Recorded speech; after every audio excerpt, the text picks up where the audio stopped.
Welcome to the Global Investor Podcast, a show that focuses on helping foreign investors enter the lucrative U.S. real estate market. Host Charles Carillo combines decades of real estate investing experience with a professional background in international banking to interview experts in all areas of U.S. real estate investing. Now, here's your host, Charles Carillo. Welcome to another episode of the Global Investors Podcast. I'm your host, Charles Carillo. Today we have Bronson Hill. Bronson started investing in single-family homes 10 plus years ago and has since transitioned to apartment buildings.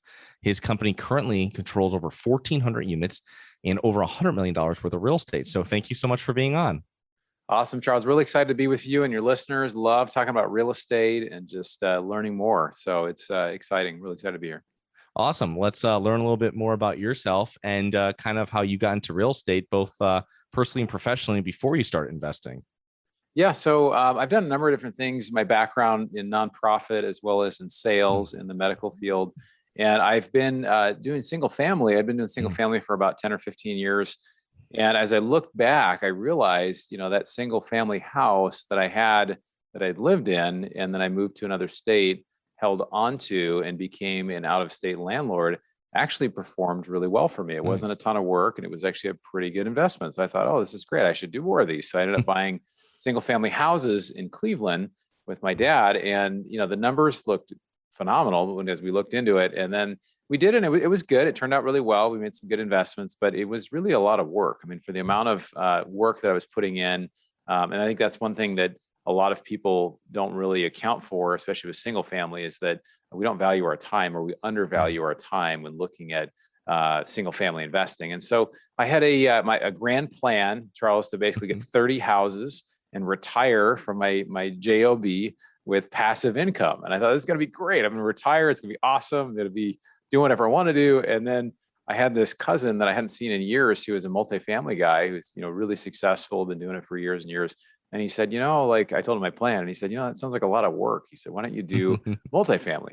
And I said, well, I'd love to, but I don't have the money. And he said, well, you can raise the money. So he gave me some tips, kind of, introduced me to some different people and some conferences and podcasts and different things like this. And I was able to just basically learn how you do multifamily. And so over the last 4 years, I've actually raised almost $20 million for multifamily real estate. I had individual phone calls with over 1,200 passive investors, high net worth individuals interested in investing. And so it's been quite a journey. And I was doing this consulting job, about 20, 30 hours a week. And I just recently kind of wrapped that up so I could fully focus on doing what I love, which is really multifamily investing, as well as helping educate people about wealth. So yeah. Nice. So what were some of the obstacles you mentioned that there was a lot of time that was involved with the single family? What were some of the specific obstacles that you faced as a single family home investor?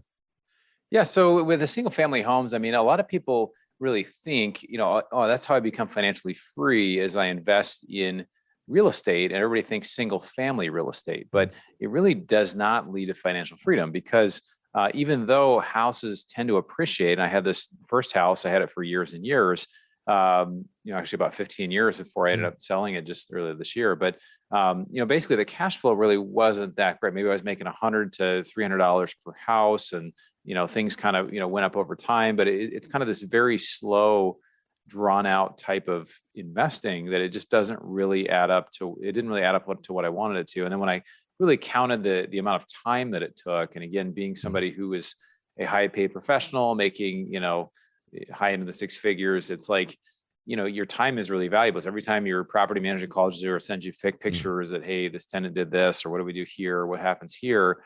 And sometimes it wasn't bad, but sometimes it was. Sometimes there was a lot of information, a lot of things they needed. There's things that I needed to do, whether it was with insurance or with just different information as far as, little research on what I wanted to do, because the property managers typically, they really don't they make some management decisions, but they really look to you for guidance. And so, so I think in general, there are people that do it, and it can take a very long time to actually become financially free. But what really, again, kind of helped me was to see beyond that and realize that, for me to quit my great corporate job where, in a way there you have the golden handcuffs, right? Because you get paid so well that it's just hard to leave. But to be able to do that, to go manage 30 houses out of state, I kind of realized that would be a lot of work, and it wouldn't be just as turnkey and as easy as I'd like. So people use this term turnkey, and like nothing's really turnkey. I think we talk, nothing truly is passive, right, Charles? True. You have to be involved, and I find single family, primarily, you really have to be involved on a very detailed level a lot of times, versus multifamily. You have people that do that for you, people that really manage the assets and things. So I started to kind of see that and realize, man, I don't want to do any more single family. I want to get pretty much all into multifamily. Yeah.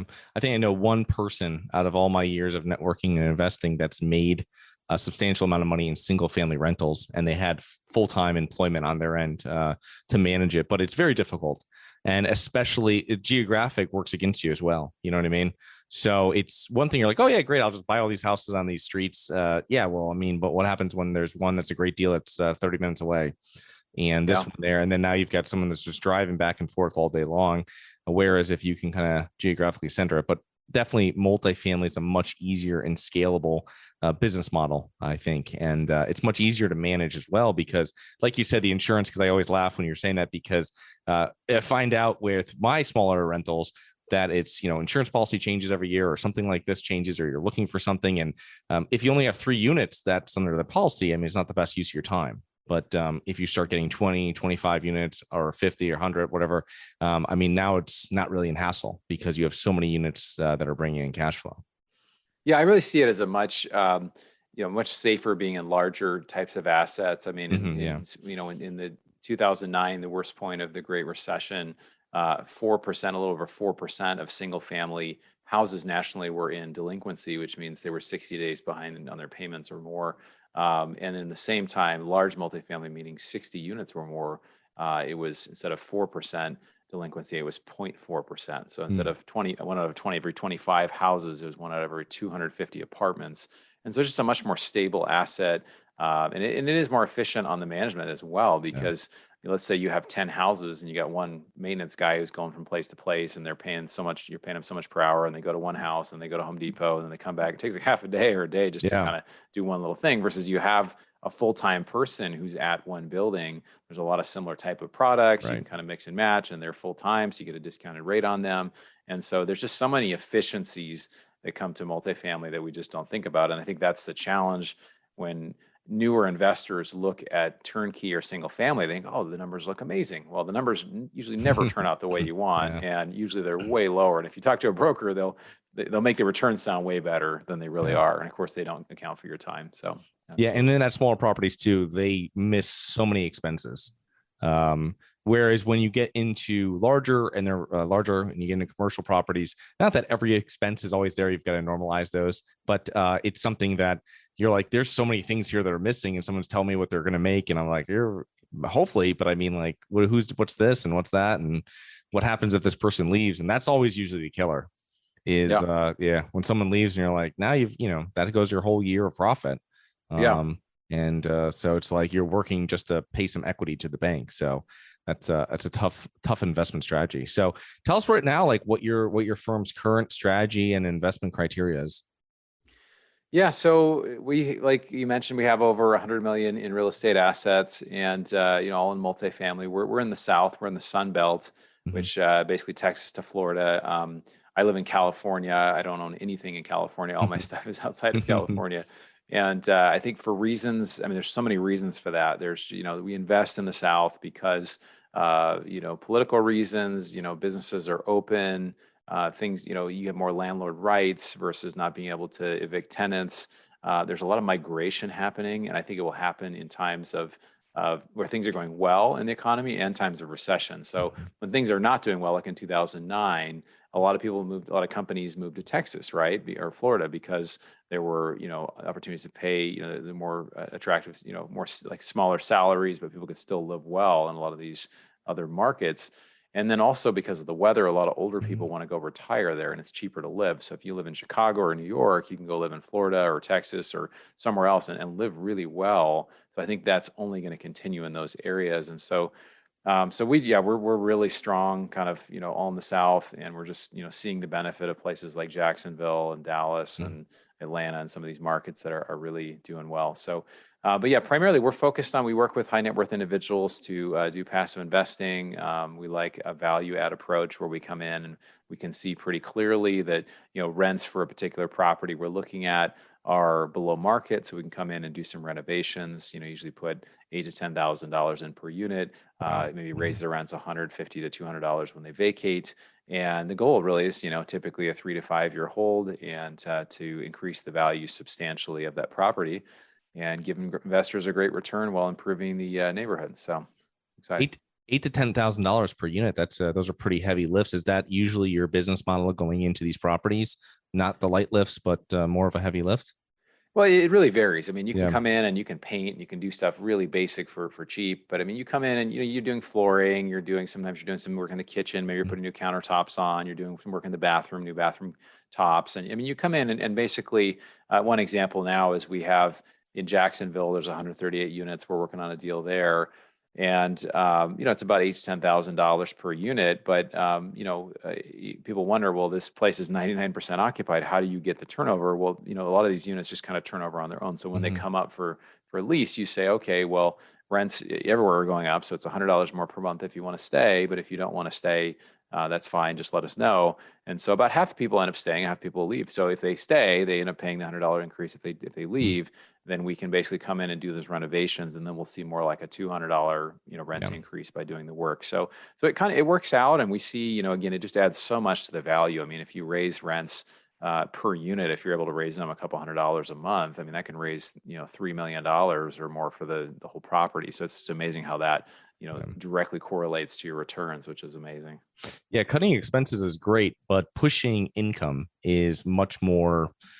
It's much more of a model of a value increasing model. You know what I mean? And it's just kind of what I found with it too is, yeah, we can save a couple of dollars here and a couple of dollars there, and hopefully everything works as well. But when you start increasing rents, and if you have people that are paying rent increases or you're going to be renovating, I mean, you guys can't really lose when you're working on those units, because maybe not month one, maybe month 13 now they leave after the next renewal, and now you're going to renovate it at that point, and now you're still going to probably won't even be another $100. You probably did 125 or something. So yeah, then there's really two things. One is like we try to buy in areas where we see a potential for market appreciation, which just has to do with the market.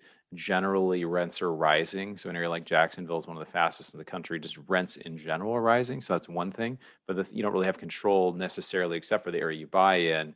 But that could continue to grow at a huge rate. It could slow down. It could whatever. But the idea of forced appreciation is something you really do have control over. That in general, you can see the rents either in your own building or in buildings nearby. That, we can see these rent bumps are there, and so that's just something that gives you a little more control, which we find is really awesome. So you mentioned earlier on that your firm has raised over $20 million from passive investors. Is that what your role is at the firm, or what is your role? What do you really focus on day to day?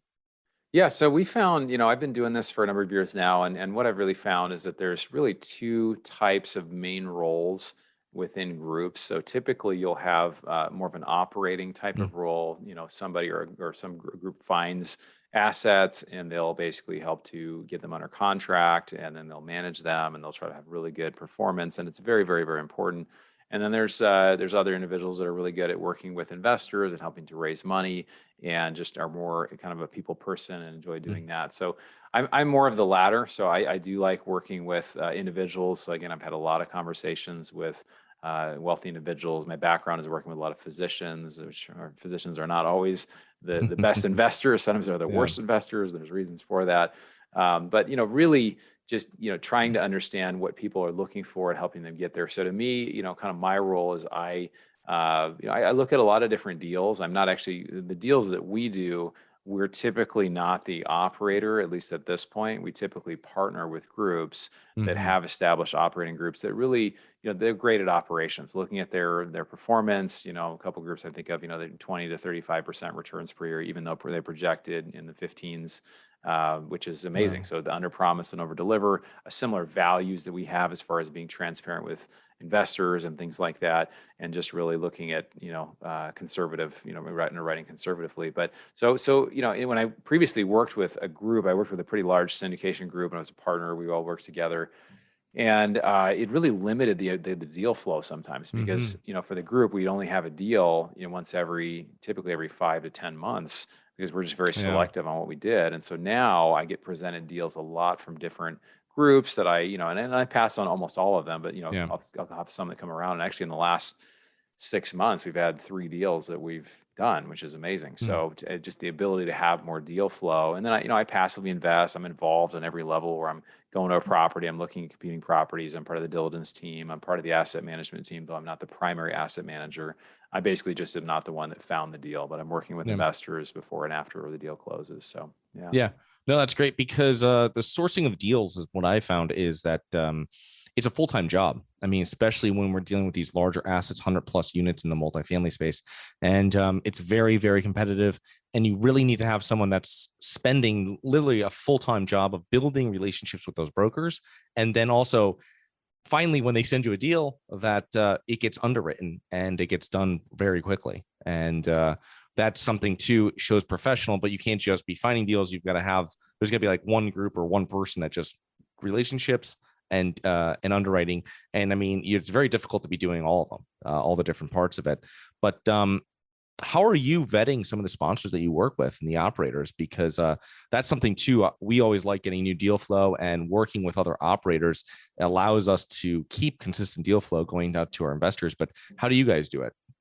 Yeah, it is really, really important. I mean, they say, and this came up earlier in our conversation too, that there's really no such thing as a passive investment, right? Really like this big buzzwords, oh, hashtag passive investing, and like all this stuff, and mailbox money, and I love passive investing. My podcast is called Mailbox Money, so I love the idea. But to truly be diligent, to be a passive investor, you have to do your work on the front end. So it's more front end work, and then it becomes passive. So you're Right. truly vetting the deal and you're vetting the sponsoring group. So those two things are really important. I think some things that we do have a checklist. We go through a whole bunch of things. We just look at really who is this group, what's their reputation. As you know, it's a pretty small industry. So if you ask around, who knows who, and what's their reputation there. And I get, sometimes people now have been out of the woodwork saying, hey, can you come work with us? Can you work with us? And a lot of times, if I don't know them, I don't really work with them. I'll say, let's establish a relationship, but I don't know them. So I want to get to know them. I do a background check on every partner that's involved in a deal. Basically, I look at the numbers. I try to see, really, are they conservative? Because my approach is I'd much rather under promise. I'd rather say, oh, this is a 15% return, and then be able to perform at 17%, than to say it's a 22% return and be able to perform at a 17 or 18%. So it's just an approach that we have. So there's some values that we really try to live by and try to say, is this really a good fit? Does this group seem like potentially this could be a good long-term partner? Because I don't want to do just a bunch of one-off deals with different partners. Yeah. However, you don't really know somebody until you do a deal with them, whether you're a passive investor in looking at an operator working, in a deal, or even as a partner, an operating or a capital partner in a deal. So you do get to know people pretty well. And there's partner groups that I've worked with that I thought, I would work with these guys again. And there's other groups I'd be like, you know what, I wouldn't work with these guys again. So, but again, it's one of those things. I think whether you're an investor or you're a sponsor like myself, you're just really trying to say, do the values line up? Is this somebody who has really a long-term approach? Are they conservative? Are they transparent? Do you really feel like you're getting, what you see is what you get? I really prefer groups that kind of undersell their, they don't really try to put a lot of flash or really sell it. They just kind of, is what it is. And then reputation. So those are a few things that we look for. But we do, obviously we get on the list and try to look at each, individual item and performance and things like that as well, track record. Yeah. Passively investing in operator deals is something I found as well prior to bringing them to your group, because then I can see the communication on there and I can see what factors they're really, and like how transparent it is.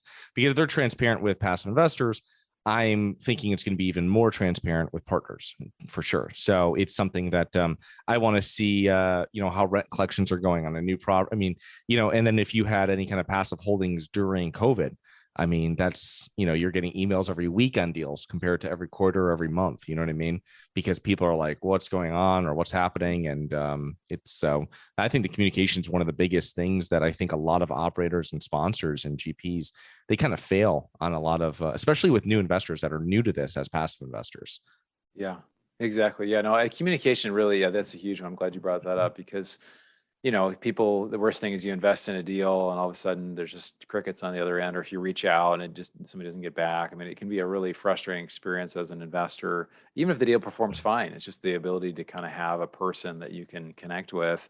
And that's what's different about syndication and multifamily syndication than crowdfunding or other sorts of, REITs or other things, right? Is that you can be in with hundreds or thousands of investors and their focus is more on raising the money versus ours. I mean, our group really try to say, and I know this is probably your approach as well, it's much more relational, right? It's you want everybody to have a great experience. It's like when you go to your favorite restaurant or you go to Starbucks or wherever, you're going to have a certain type of experience. The coffee or the food is going to be a certain way, that the attitude of the people working there. And that's the whole thing that we try to look at is, well, what is the experience of investing in Bronson Equity, or what's the experience investing in your group? And that's because it's really, really important. So with you spending a lot of time raising money, and as you're saying, commercial real estate is a relationship business. You run a meetup, you have a podcast you mentioned. How has this kind of helped with building your business and building your brand with other operators for deal flow, and then also with passive investors for funding those deals? Yeah, I mean, I think it's really interesting to grow your wealth. I really think there's two things that you can do. And one of them is education. So reading books or learning information, or whether it's podcasts or YouTube videos, all this stuff's really important. And the second one is networking. And I think that if somebody's trying to raise money, if somebody's trying to learn about deals as a passive investor, going to live events, meetups, conferences. I mean, I've had to go mostly out of the state because it's California and LA's been so shut down. But so I've been to Texas, I think 6 times this year for different conferences. I'm going 2 or 3 more this year.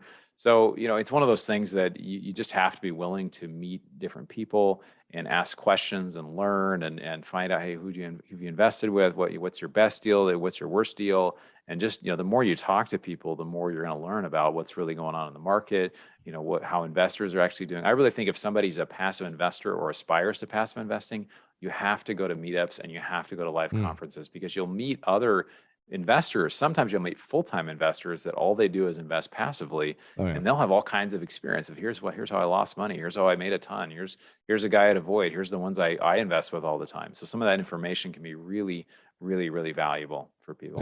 Yeah, because you'll talk to people that are passive investors, and what's the next question? How's that going? You know what I mean? I invested with XYZ group. How's that going? I heard this happening. Is that true? Are you worried about that? And it's funny because now there's not like we're like here being recorded, but it's something that the truth comes out, and people are very open when you're meeting them face to face, and you're truly interested in their experience with whatever that group is. I had a question here about what I usually ask is, what are common mistakes you see real estate investors make? But I also kind of want to combine that in with some of the reasons that you turn down deals from operators, or turn down operators in general, other than just not knowing them.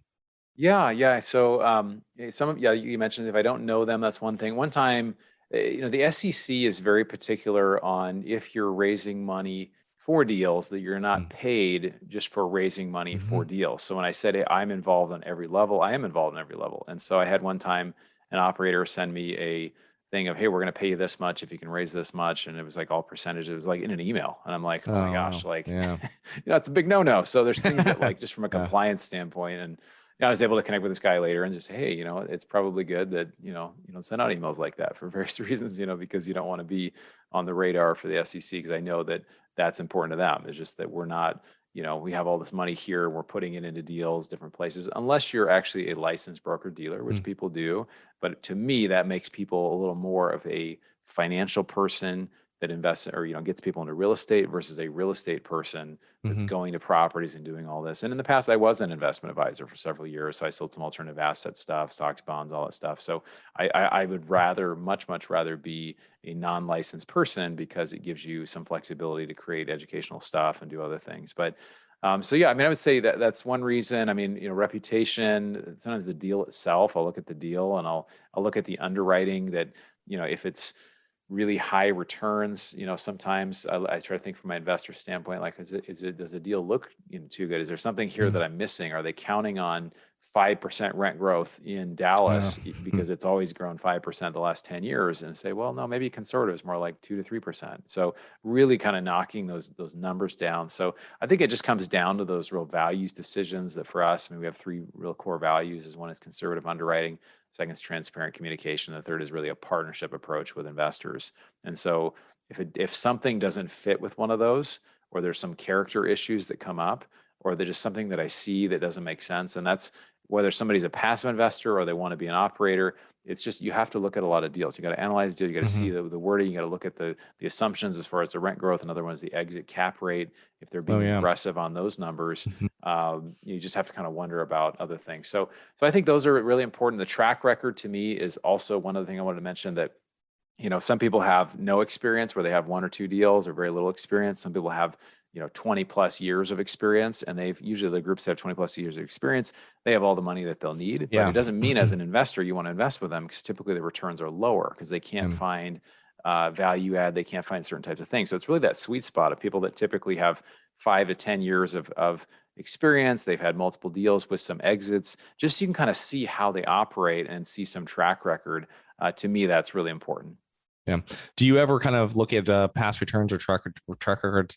And if it's a real hot market, let's say Dallas, Atlanta, Tampa, Jacksonville, and kind of peel away what crazy growth we've had and kind of see where the real, is there a real operator under this, or do they just really buy in good areas, Yeah, and that's really that's a great point. Sometimes if you're just in the right area, you just pick the right areas, you're going to do just fine. That's again why we typically pick areas where we see population growth, job growth, income growth, all that stuff. So it's better to be lucky than good sometimes for some operators, and just that you get in the right place. But no, I mean, I think you want to look at all that. I think that's all stuff that you want to see. You just want to see that the person you're talking with has enough experience that if something starts going, not as well, how do they, propose to change that? Or also, who is the property manager they're going to work with, and have they worked with that property manager in that market, and what's the performance been? And just those are all things that, because that typically is one of the biggest indicators of a particular property, how it performs, is really having good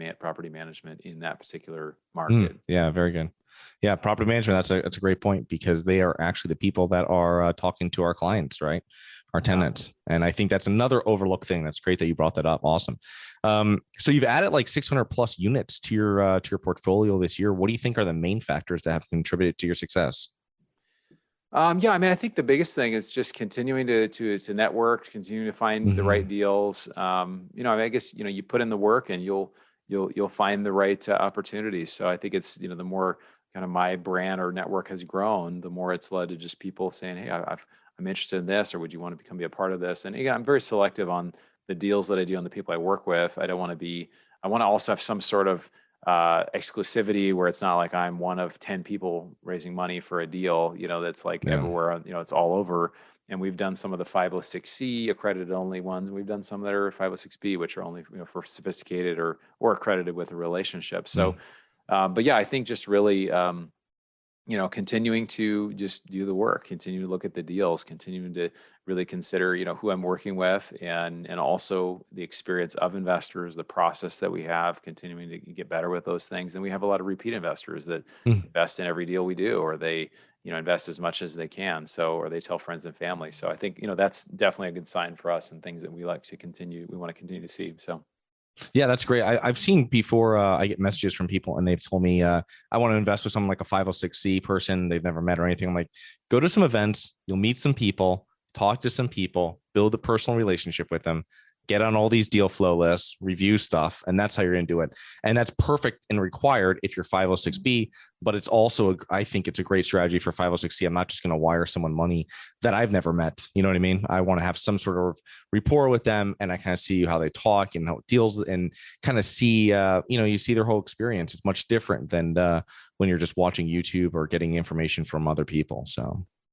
Yeah, absolutely. And it is, it's hard. I mean, I did a YouTube channel, and we talk, one of the videos is, how can I invest with someone I've never met, or is, in another state, or something, how can I invest in property that's out of area? And I think it's just amazing now with, podcasts and YouTube and Google and Bigger Pockets and all these different, you can have a property. You can basically do a Google Street, tour, walking tour, even though you're not there, you're across the country, and you can do background checks on people. There's all kind of things you can do, or, if you want, you can actually get on a plane and go visit the property as well. So it's just, it's really all available to us if we're willing to do the work. And it doesn't mean, I always tell people too, the question that, it's hard to tell people, or at least give them, you can't really give them advice on what sort of allocation they should put into a deal, right? So if they have a $2 million net worth and they've got, 400,000 they want to have allocated, typically I'd say you don't put it in one deal, right? You put it in 3 or 4 different deals. So you have some diversification, because some deals do perform better than others. I mean, the lower end that we've seen, at least for our deals, the 13 deals I've been involved with, it's like, 8 to 12% is kind of the low end. And then we've seen some that are 30+% per year. So, it's usually within a range, which is nice. And again, every deal is different, but I think just being able to, look at the deal, look at the operator, and then just really kind of, I think for people that have not invested, sometimes it's just taking the plunge and investing the minimum with somebody, because you're going to learn a ton while you do that. Just getting started is better than just sitting on the sidelines forever. Yeah, it's a great way. If you passively invest and someone you feel is going to be open with you as much as you want them to be open with it. Because like you said, I mean, there's some passive investors that go to properties that we do and will meet us there. There's some that never go and just respond back to the email and say, I want to invest or whatever it is, and that want to come out later and stuff. So everybody has their own kind of, not sweet spot, but like comfort zone, right, of how they want to invest. And if they've met you once or they've spoken to you once and they're just looking for a deal, and who knows, people liquidating asset you didn't know, and 2 weeks later now they want to invest. So it really changes. But how can our listeners learn more about you and your business? Yeah, so I really appreciate you having me on today. Charles, has been great. And I'd love to connect with any listeners, whether it's active or passive. I have this report that I wrote that's it's like 24 color pages, the single best investing strategy during and after a pandemic. So you can go to my website, which is bronsonequity.com, and then you'll just see it there. You can download it. But yeah, I do monthly events. We talk about precious metals. We talk about inflation. We talk about real estate. We talk basically about wealth building and wealth preservation. And so I try to really not just look at real estate, but look at the whole, the whole sphere of being wealthy, continuing to keep your wealth, grow your wealth, and protect it from different harmful things. So I look forward to connecting with anybody. Nice. All different alternative assets. So I will put links to everything in the show notes. Thank you so much for coming on, and looking forward to connecting with you in the near future. Thanks so much, Charles. Me too. Hi guys, it's Charles from the Global Investors Podcast. I hope you enjoyed the show. If you're interested in getting involved with real estate, but you don't know where to begin, set up a free 30-minute strategy call with me at schedulecharles.com. That's schedulecharles.com. Thank you. Thank you for listening to the Global Investor Podcast. If you like the show, be sure to subscribe on iTunes or Google Play to get new weekly episodes. For more resources and to receive our newsletter, please visit globalinvestorpodcast.com. And don't forget to join us next week for another episode. Nothing in this episode should be considered specific, personal, or professional advice. Any investment opportunities mentioned on this podcast are limited to accredited investors. Any investments will only be made with proper disclosure, subscription documentation, and are subject to all applicable laws. Please consult an appropriate tax, legal, real estate, financial, or business professional for individualized advice. Opinions of guests are their own. Information is not guaranteed. All investment strategies have the potential for profit or loss. The host is operating on behalf of Syndication Superstars, LLC exclusively.